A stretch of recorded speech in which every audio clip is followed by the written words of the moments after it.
Hola a todos y todas, bienvenidos a una nueva emisión de su podcast En órbita. Como suele ser ya habitual en este espacio, deseo agradecer profundamente a todas aquellas personas que se han seguido vinculando emisión tras emisión en cada uno de los nuevos episodios que se han ido alojando en las diferentes plataformas. Particularmente, deseo expresar mi gratitud a todos aquellos que se han suscrito tanto al canal de YouTube En órbita podcast como a los canales de Spotify, Apple Podcasts, Amazon Music, Podimo, Evox, entre otros más. Igualmente para los Patreons, los que se han vinculado y de manera voluntaria han decidido hacer un pequeño aporte voluntario, naturalmente, en relación al contenido, la difusión, la propagación del mismo. Mil gracias a todos ustedes por la sintonía, por el apoyo constante. Dicho esto, quiero aclarar para aquellos que han estado preguntando por interno lo que es el curso base para la experiencia fuera del cuerpo, lo que clásicamente se llaman viajes astrales, y SL como un fenómeno, vamos a decir periférico si se quiere, que serían los sueños lúcidos, sigue abierto, habilitado. Recuerden que es 100% flexible, programable en las clases, el horario flexible. A todos aquellos que estén interesados pueden contactarme directamente vía móvil con Telegram al más 57 317 467 2378, repito, más 57 317 467 2378, o escribir directamente a enorbitapodcast1@gmail.com o también al correo academiadeproyeccionastral@gmail.com. Igual la información general la podrán encontrar en la página web www.laexperienciafueradelcuerpo.info. Pues bien, mis queridos podescuchas, el tema que traigo para hoy tal vez constituye un compendio, si se quiere, al mejor estilo de los dossier informativos, porque está vinculado con diferentes episodios que en diferentes temporadas se han ido presentando de manera progresiva. Específicamente pienso en los guerreros vudú del Pentágono, pueden visitarlo, está allí en el canal. Pienso también en el caso de quién mató a Pat Price, el entorno de Hades parte 1 y 2, donde este periodista, investigador y docente Nick Repatrasona nos alertaba e informaba acerca de lo que fue el desarrollo ya no del armamento y la carrera tecnológica armamentística por parte de Estados Unidos-Rusia durante ese periodo de tensión esencial que fue después de la posguerra, la Guerra Fría, sino que ahora lo que se conocería después gracias a periodistas como Jim Marrs como la famosa guerra psíquica, o dicho en los términos que caben, ¿no?, dentro de toda la parafernalia que acompaña la nueva era, la guerra del éter. Pues bien, mis queridos podescuchas, justamente y ahondando y también teniendo en cuenta lo que fue la contraparte de Occidente, en este caso particularmente la Unión de Repúblicas Soviéticas Socialistas antes de su reestructuración política y social, hay un podcast de hace ya creo 2 meses más o menos titulado Investigaciones Inusuales en la URSS, la Cortina de Hierro parte 1. Esta parte 2 que presento es un poco más densa y compleja, será la primer parte también dentro de esta saga, porque nos presenta entonces del otro lado del espectro lo que fueron los intentos por parte de la Unión Americana, naturalmente los Estados Unidos de América, por tratar no solo de equiparar o alcanzar el desarrollo de las investigaciones en cuanto al potencial alcance y uso de lo que fuese la mente humana, sino más aún la manipulación de esta. Los Estados Unidos no fueron ajenos a este capítulo tan peculiar y particular. Hay de hecho otro podcast titulado Psicotecnología, Guerra de Cerebros, que se vincula desde luego con lo que fue el trabajo de este otro investigador checo, Robert Paplita, y la psicotrónica, pero que aquí nuevamente vuelve y toca las fibras vinculadas con 2 elementos que yo considero cruciales, mis queridos podescuchas, en la ocurrencia de todo este tipo de fenomenología de amplio espectro, que antes se llamaba fenómenos paranormales, luego fenómenos PSI, luego estudios de ESP, y ahora en pleno siglo XXI se abordan y se entienden como fenómenos de cognición anómala, asumiendo aún que se encuentran tal vez en la periferia o en los límites del conocimiento actual. Los 2 elementos entonces que considero supremamente importantes no solo para entender, sino mejorar la práctica de forma bastante eficiente, a propósito de aquellos que han tomado el curso base o con quienes he entrado en contacto, como ya sabrán, son de una parte lo que quiera que sea la conciencia y de otra la memoria. Pero la memoria, mis queridos podescuchas, entendido no como un mero reducto de atención y retención de datos e información de eventos ya ocurridos, sino ahora la memoria vista más allá de un mero proceso cognitivo. Así es. Y entonces el tema que traigo para hoy está vinculado con lo que se conocería en el mundo de la inteligencia militar norteamericana como el enlace del brujo negro de la agencia, que dicho escuetamente es Sidney Gottlieb. Naturalmente el día de hoy no tenemos una historia, un relato, y voy a pedir que se queden hasta el final, porque por inverosímil que pueda resultar y por más metaficcional que pueda parecer a simple vista, Se tratan de datos suficientemente documentados y hoy en día de acceso público. La historia que sigue está vinculada con memoria, estudios e investigaciones sobre la conciencia y desde luego un proceso del cual poco o casi nada se habla porque se ha vinculado hasta ahora como un trastorno.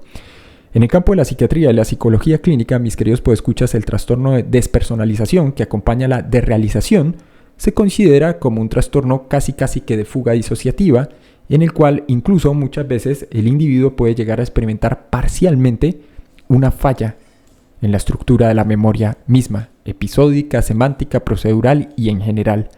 Sin embargo, lo que se ignora y lo que se sabía hasta hace muy poco es que durante los años 50, 60 y 70, al margen del uso de sustancias como el LSD, entre otras más, se estuvo experimentando con seres humanos para ver si era posible, al mejor estilo de las ideas de Platón de tabula rasa, resetear la mente humana y crear literalmente y a partir casi que de la nada, así suena extraño, una nueva estructura, una nueva identidad y una nueva personalidad toda vez que se trataba de constructos artificiales.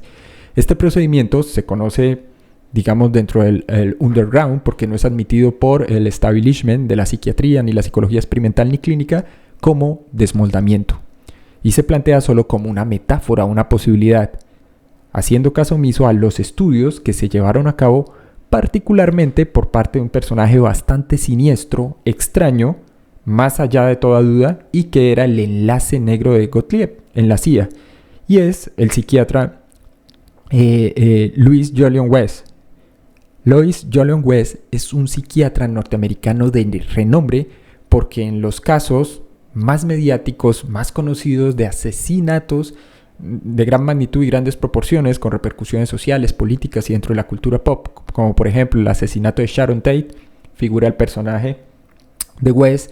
También para el caso del asesinato de Kennedy, figura West. También para el caso de un asesinato que tal vez no fue tan conocido fuera del entorno mediático norteamericano, pero que sí se llevó a cabo el 4 de julio de 1954. La historia más o menos es como sigue, pido que se queden hasta el final porque todo esto, a efectos prácticos, está vinculado con no solo el alcance de lo que sea la mente humana, la naturaleza maleable de la misma, sino con algunas suposiciones que tenemos sobre qué es y qué no es. Pues bien, mis queridos podescuchas, todo esto comienza gracias a la investigación de dos periodistas norteamericanos bastante sesudos que publican una nota más o menos hacia finales del año 2019 acerca de los archivos del investigador de LSD que se vinculó por mucho tiempo al proyecto de control mental MKUltra de la CIA.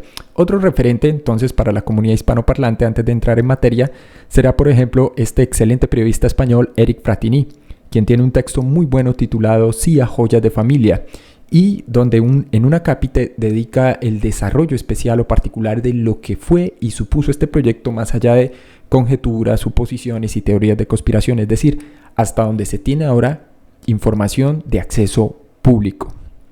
Pues bien, parece que Louis Jolion West utilizó sustancias químicas e hipnosis con liberalidad en su práctica médica cotidiana, lo que posiblemente no solo provocó la muerte de un niño y la ejecución de un hombre inocente, sino que además contribuyó a desarrollar una serie de estudios subrepticios que iban más allá de lo que se enseñaba en la oficialidad sobre qué podía hacer y qué no la mente humana. La noche del 4 de julio de 1954 en San Antonio, Texas, se vio conmocionada por la violación y el asesinato de una niña de 3 años. El hombre acusado por estos crímenes fue Jimmy Shaver, un aviador de la cercana base aérea de Lackland que no tenía para ese entonces antecedentes penales. Shaver afirmó haber olvidado el incidente. La víctima era una niña de tan solo 3 años, Cherry Jo Horton, que había desaparecido alrededor de la medianoche frente a la base de la Fuerza Aérea, donde sus padres la dejaron en el estacionamiento frente a un bar. Esta se encontraba jugando con su hermano mientras tomaban ellos algo adentro. Al percatarse de su desaparición, rápidamente se formó un grupo de búsqueda. En menos de una hora el grupo se topó con un coche aparcado junto a una gravera. La ropa interior de Sherry colgaba de una de las puertas. Shaver salió de la oscuridad. Estaba sin camisa, cubierto de sangre y con arañazos. Sin intentar escapar, dejó que el grupo de búsqueda lo acompañara hasta el borde de la carretera. Los transeúntes lo describieron como aturdido y como si estuviese en un estado de trance. ¿Qué pasa aquí?, preguntó. No parecía borracho, pero no pudo decir dónde estaba, cómo había llegado ni de quién era la sangre que le cubría. Mientras tanto, el equipo de búsqueda encontró el cuerpo de Horton en la gravera. Tenía el cuello roto, las piernas desgarradas y había sido violentada. Los agentes arrestaron a Shaver. A sus 29 años se había vuelto a casar recientemente, tenía 2 hijos y no tenía antecedentes ni siquiera de violencia doméstica. Había estado en el mismo bar donde secuestraron a Horton, pero se fue con un amigo, quien le dijo a la policía que ninguno de los dos estaba borracho y que no habían consumido mayor cantidad de licor, aunque Shaver parecía estar bajo los efectos de alguna extraña sustancia. Antes de que los agentes pudieran llevarlo a la cárcel del condado, llegó un agente de otra comisaría con órdenes de la policía militar de asumir la custodia de Shaver. Alrededor de las 4 de la mañana, un alguacil de la Fuerza Aérea interrogó a Shaver y a 2 médicos que le examinaron y coincidieron en que no estaba ebrio. Uno de ellos testificó más tarde que probablemente no estaba normal tampoco, es decir, estaba muy sereno por fuera, algo que no esperarían con una persona en estas circunstancias. Fue puesto en libertad en la cárcel del condado y procesado luego por asesinato y acceso carnal violento. Los investigadores que interrogaron a Shaver durante toda la mañana, cuando su esposa fue de visita, indicaron que éste no había sido capaz de reconocerla. Prestó su primera declaración a las 10:30 am, convencido de que otro hombre era el responsable. Podía evocar la imagen de un desconocido rubio y con tatuajes. Sin embargo, tras el regreso del alguacil de la Fuerza Aérea a la cárcel, Shaver afirmó una segunda declaración. Asumiendo toda la responsabilidad, aunque seguía sin recordar nada, y pensó que debía haberlo hecho él. Shaver pasó las 2 semanas siguientes bajo la supervisión de el infame psiquiatra Lois Julian West. Regresaron a la escena del crimen para intentar refrescarle la memoria. Más tarde, West hipnotizaría a Shaver y luego, se supo, le administró una inyección de pentotal sódico, coloquialmente conocido como el suero de la verdad, para saber si podía curar su amnesia. Mientras Shaver se encontraba bajo los efectos del alcohol, según el testimonio, recordó los sucesos de esa noche. Confesó haber asesinado a Horton. Ella le había despertado recuerdos reprimidos de su prima Beth Rainbot, quien abusó sexualmente de cuando era solo un niño. Shaver además había empezado a beber en casa esa noche, cuando tuvo visiones de Dios, quien le susurró al oído que buscara y matara a la malvada Beth. En el juicio, West apenas hizo un esfuerzo por exonerar a Shaver. El aviador fue declarado culpable por unanimidad.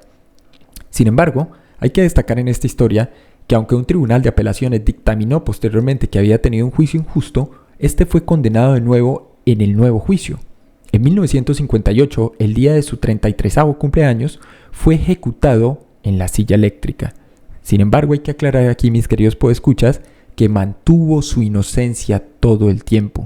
Ahora bien, el juicio, que dependía del testimonio clave de Shaver, podría haber terminado de manera diferente si el jurado hubiera conocido el pasado de West. Según documentos recientes salidos a la luz de los archivos de West, el psiquiatra tenía algunos de los vínculos más claros y nefastos que cualquier otro investigador con el infame proyecto MKUltra de la CIA. Los archivos de West, especialmente su correspondencia con el veterano experto en venenos de la CIA, Sidney Gottlieb, arrojaban nueva luz sobre uno de los proyectos más extraños en la historia de la agencia. Probablemente compuesto por más de 149 subproyectos y al menos 185 investigadores que trabajaban en instituciones en todo lo ancho y largo de los Estados Unidos y Canadá. Un paréntesis aquí, mis queridos podescuchas, para ahondar a propósito acerca de qué va este extraño procedimiento de desmoldamiento. Hay un par de papers y conferencias por parte de otro psiquiatra canadiense, el Dr. Colin Ross, quien hace una excelente exposición y desglose de qué va esto y de cuáles son las implicaciones para lo que sean los estudios de la conciencia a propósito de lo que fue en su momento este extraño proyecto MKUltra. Pues bien, retomando, MKUltra fue, como lo expresó el New York Times, un esfuerzo secreto de 25 años y 25 millones de dólares por parte de la CIA para aprender a controlar la mente humana. Sus experimentos naturalmente violaron las leyes internacionales, por no mencionar que el propio estatuto de la agencia que prohibía la actividad nacional interna. En el juicio, el psiquiatra Lois West sostuvo que Shaver habría sufrido un ataque de locura temporal la noche del asesinato de Sherry, pero argumentó que Shaver estaba bastante cuerdo ahora. En la sala, Shaver no lo parecía, de hecho.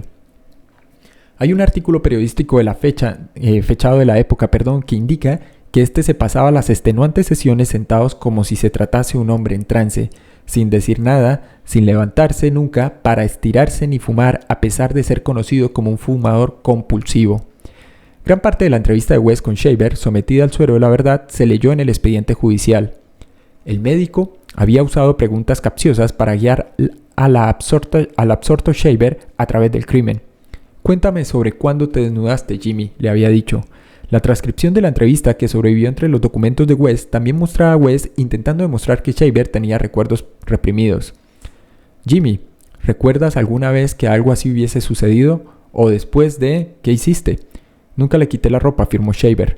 La entrevista se dividió en 3 partes y la del medio, curiosamente, o bien no se había grabado o bien había desaparecido.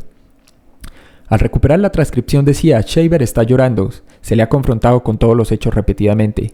Y entonces el psiquiatra West preguntó: «¿Ahora lo recuerdas todo? ¿Es cierto, Jimmy?» «Sí, señor», respondió Shaver. Aunque los abogados examinaron a fondo el historial médico de Shaver, se hizo poca mención del hospital de la base donde, según las cartas archivadas de West, se realizaron sus experimentos de MK-Ultra. Shaver sufría migrañas debilitantes que hacían que éste metiese la cabeza en un cubo de agua helada cuando sentía que se acercaba una. Su estado era tan grave que la Fuerza Aérea le recomendó para un programa experimental de 2 años, y el médico que intentó reclutarlo no fue nombrado en los registros judiciales ni tampoco en las transcripciones.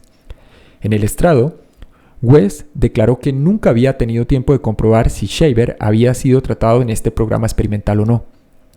Sin embargo, hay que decir que los funcionarios del Lackland pensaban todo lo contrario, pues habían informado que no había constancia de él en su registro maestro de pacientes. Pero cuando, curiosamente, según el archivista de la base aérea, se había conservado todos los registros de los pacientes de 1954, había una excepción, y era el archivo de apellidos que empezaban con SA y ST, el cual había desaparecido.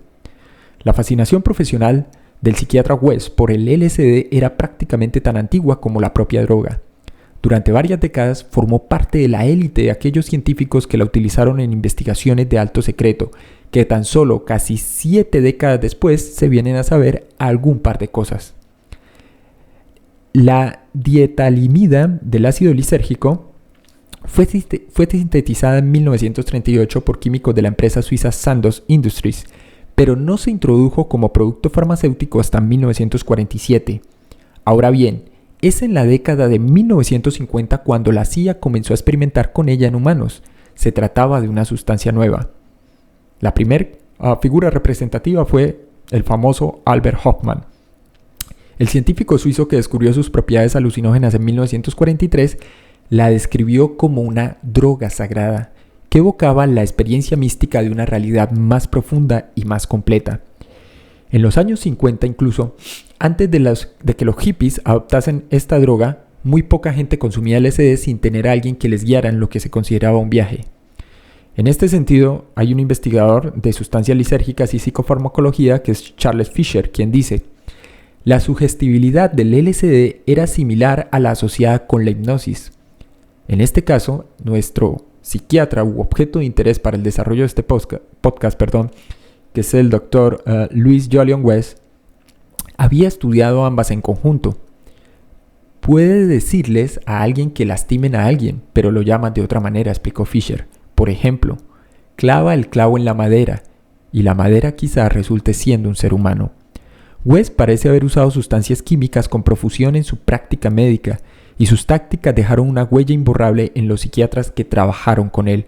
Uno de ellos, Gilbert Ross, que quedó tan desconcertado por el caso de Shaver que decidió escribir una obra de teatro sobre el mismo. «En mis 50 años de profesión, ese fue el momento más dramático y extraño de mi carrera y mi vida. Cuando se tapó la cara con las manos y recordó haber matado a la niña», dijo Ross en 2002, sobre Shaver y la entrevista con El suero de la verdad. Pero Ross se sorprendió aún más cuando le dije que West había hipnotizado a Shaver además de administrarle pentotal sódico. El hipnotismo, dijo, no formaba parte del protocolo de la entrevista y no estaba en las transcripciones. Tampoco nunca supo cómo West se enteró del caso de forma inmediata, que es lo mismo que pasó en el caso de los crímenes aducidos a Charles Manson, a la familia Manson con Sharon Tate, al caso del presidente Kennedy, entre otros más sonados, donde siempre aparece la figura de Wes. Estuvimos involucrados desde el primer día, recordó Ross. Joel me dijo y me llamó en la mañana del asesinato. Hay que iniciar con esto cuanto antes. Wes afirmó haber estado en la sala del tribunal el día que Shaver fue condenado a muerte. Por aquella época se opuso vehementemente a la pena capital. ¿Sabía acaso que sus experimentos podrían haber llevado a la ejecución de un hombre inocente y a la muerte de alguien o de un inocente? Si su correspondencia con el director de la CIA, MK Ultra, el famoso Gottlieb, tan solo un año antes del crimen se hubiera presentado en el juicio, ¿habría sido acaso el mismo resultado? Casi tan pronto como tuvieron acceso a él, los científicos del gobierno consideraron el LSD como una posible droga milagrosa que debía usarse, a como diese lugar, en el decurso de la Guerra Fría. La investigación a fondo sobre el LSD en los Estados Unidos comenzó poco después del fin de la Segunda Guerra Mundial, cuando la inteligencia estadounidense descubrió que la Unión de Repúblicas Soviéticas Socialistas estaba desarrollando un programa para influir en el comportamiento humano mediante drogas e hipnosis y, escuchen bien mis queridos podescuchas, a distancia o de forma remota. Estados Unidos creía que los soviéticos podían extraer información de las personas sin su conocimiento, programarlas para que hicieran confesiones falsas y quizá persuadirlas para que mataran a la fuerza. Aquí me voy a permitir un referente a la cultura pop, El candidato manchuriano. Hay una película de lo que se conoció como el siglo de oro o el siglo dorado del cine norteamericano que vale la pena ver. En 1944, la CIA entonces, en sus inicios, lanzó el proyecto Bluebeard, un programa de control mental que probaba drogas en ciudadanos estadounidenses, la mayoría de ellos, hay que decirlo, en penitenciarías federales o en bases militares, y que ni siquiera sabían o habían dado su consentimiento en la batería de procedimientos a los que se sometían. Su abuso encontró mayor justificación en 1952, cuando en Corea, pilotos estadounidenses capturados admitieron en Radio Nacional haber rociado la campiña coreana con armas biológicas ilegales. Fue una confesión tan descabellada que la CIA culpó a los comunistas. Los prisioneros de guerra debieron haber sufrido un lavado de cerebro. La palabra, o traducción literal del chino, Signao, no apareció en inglés antes de 1950 y expresaba un conjunto de temores que se habían consolidado en todos los Estados Unidos de la posguerra, y se trataba de una nueva clase de sustancias químicas que podrían reconfigurar y automatizar la mente humana. Pues bien, mis queridos podescuchas, hasta aquí la primer parte del famoso enlace del brujo negro de la agencia de la CIA, más conocido como el Dr. Wes. Espero que haya sido del agrado de todos ustedes. Recuerden suscribirse, activar la campana de notificaciones, darle like y compartir el contenido. Nos veremos en una próxima emisión.